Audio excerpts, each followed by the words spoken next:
Can I get Deuteronomy chapter 32?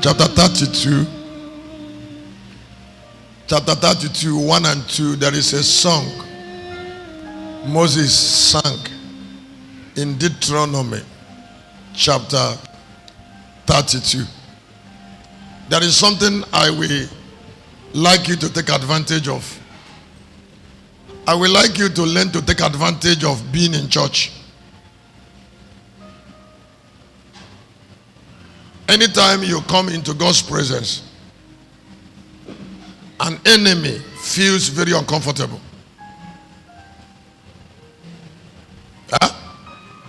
One of the ways to suppress an enemy is to carry an enemy into God's presence.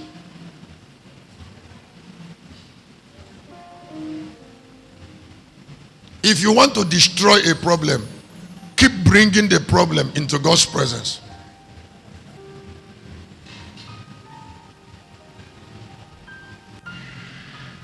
If you want to hurt an enemy, keep bringing the enemy where God is found. No enemy survives God's presence. That is why enemies make effort for people not to come into God's presence. They make effort. Because if you bring them into God's presence, they'll be hurt. H-U-R-T. Any problem that comes into God's presence diminishes. Let me say it again. Any challenge that meets anointing diminishes. So if a problem wants to remain, the problem discourages saints from coming into God's presence.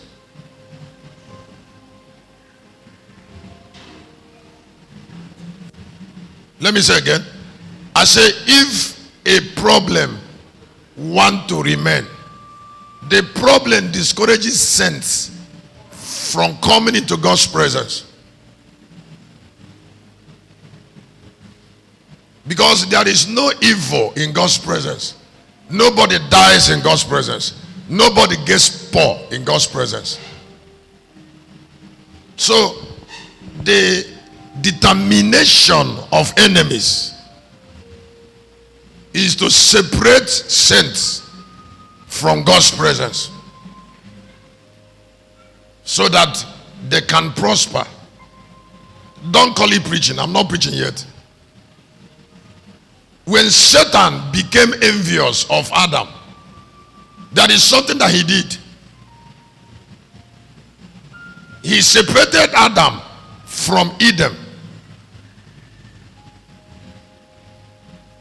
so that Adam can die.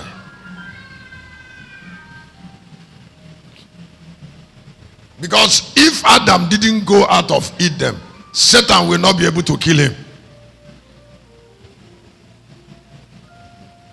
So when Satan wants problems in people's life, he encourages them to avoid church,